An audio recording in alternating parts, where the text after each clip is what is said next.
চৰকাৰী চাকৰিলৈ হাবাথৰি নাখায় কৃষি কৰ্মৰে স্বাৱলম্বী তিনিচুকীয়াৰ এজন যুৱকৰ উচ্চ শিক্ষিত তিনিচুকীয়াৰ ৰাহুল গুপ্তাই অত্যাধুনিক প্ৰযুক্তিৰে উৎপাদন কৰিছে বিলাহী কেপচিকাম আদি শাক-পাচলি ইজৰাইলী পদ্ধতিৰে শাক-পাচলি উৎপাদন কৰি দখল কৰিছে বজাৰ উল্লেখ্য এই কৃষি কৰ্মৰ বাবে ৰাহুল গুপ্তাই লাভ কৰিছিল অসম চৰকাৰৰ অসামৰিক সন্মান অসম গৌৰৱ বঁটা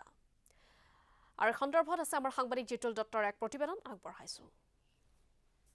আজি কিছুদিন পূৰ্বে অসম চৰকাৰৰ সৰ্বোচ্চ অসামৰিক বঁটা অসম গৌৰৱ বঁটা ধৰি বিভিন্ন ধৰণৰ বঁটা ঘোষণা কৰা হৈছে আৰু এই বঁটা প্ৰাপ্তি যিসকল বিশিষ্ট ব্যক্তি আছে এই ব্যক্তিসকলৰ ভিতৰত তিনিচুকীয়া জিলাৰ বৰহাবজানৰ ৰাহুল গুপ্তাৰ নামটো অন্যতম ৰাহুল গুপ্তাৰ নামটো অসম গৌৰৱ বঁটা প্ৰাপ্তিৰ পিছতে ৰাহুল গুপ্তাৰ নামটো চৰ্চালৈ আহিছে কিয় চৰ্চালৈ আহিছে সেই কথা জানিবৰ কাৰণে আমি আজি বৰহাবজানত আহি উপস্থিত হৈছোঁ আৰু মোৰ সৈতে আছে সেইগৰাকী ৰাহুল গুপ্তা যিগৰাকীয়ে আধুনিক প্ৰযুক্তিৰ সহায়ত কৃষি কৰ্ম কৰি স্বাৱলম্বিতাৰ এক আদৰ্শ এক নিদৰ্শন তেওঁ দাঙি ধৰিবলৈ সক্ষম হৈছে দাদা প্ৰথমতে আপুনি অসম গৌৰৱ বঁটা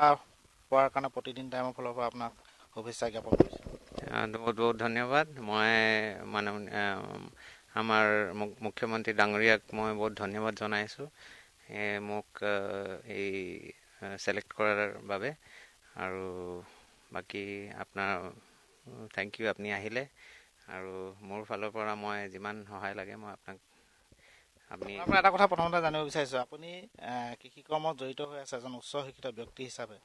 আপুনি আশা কৰিছিলে নে কেতিয়াবা ভাবিছিলে নে যে চৰকাৰৰ পৰা এনেকুৱা ধৰণৰ এটা বঁটা যিটো আমি সৰ্বোচ্চ অসামৰিক বঁটা হিচাপে গণ্য কৰোঁ অসম চৰকাৰৰ এই বঁটাটোৰ কাৰণে আপুনি নিজকে যোগ্য বুলি ভাবিছিলেনে মই কেতিয়াও ভাবা নাছিলোঁ যে মই এইটো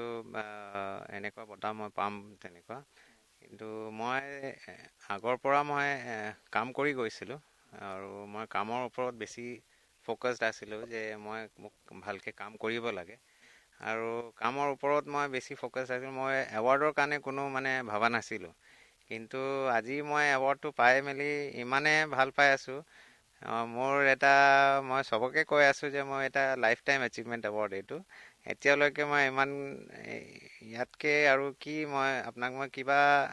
ইয়াতকৈ ডাঙৰ কথা আৰু কি হ'ব লাগে মানে মোৰ এটা লাইফৰ মানে এটা ডাঙৰ এচিভমেণ্ট মোৰ কাৰণে আপুনি এতিয়া মোক জনাওক এইটো কথা যে অসমৰ ৰাইজে আপোনাৰ পৰা জানিবলৈ চেষ্টা কৰিব আপুনি যিটো ফাৰ্ম কৰি আছে এগ্ৰিকালচাৰৰ যিখিনি ফাৰ্ম কাম কৰি আছে আপুনি কি কেনেকুৱা ধৰণে কৰি আছে মই গোটেইটো মানে একচুৱেলি এইটো মোৰ ছেটআপটো আছে এইটো ছেটআপক কোৱা হয় নেচাৰেলি ভেণ্টিলেটেড টিউবুলাৰ ষ্ট্ৰাকচাৰ এইটো পলি হাউচ বুলি কয় জেনেৰেলি মানুহে গম পায় যোনটো আৰু ইয়াত মানে কি হয় আপোনাৰ নতুন মানে যোনটো পদ্ধতিত মানে কাম কৰা হয় বেচিকেলি আপুনি ক'ব গ'লে মানে আপোনাৰ যোনটো ইজৰাইলী টেকন'লজি সেইটো বেছত আপোনাৰ কাম কৰা হয় ইয়াত মানে হাইড্ৰপনিক্সত কাম কৰা হয় প্লাছ ভাৰ্টিকেল স্পেচটো আপুনি কেনেকুৱা ইউটিলাইজ কৰে প্লাছ এটা সৰু স্পেচত আপুনি কিমান বেছি প্ৰডাকশ্যন ল'ব পাৰিব তাৰ ওপৰত মানে বেছি গুৰুত্ব দিয়া হয় মানে আমাৰ খেতি মাটি আজিকালি কমি গৈছে তো সেইকাৰণে মানে আজিকালি আপোনাৰ খেতি পদ্ধতিটো আপোনাক চেঞ্জ কৰিব লাগিব প্লাছ আপোনাৰ নতুন পদ্ধতি দি পেলাই আপোনাৰ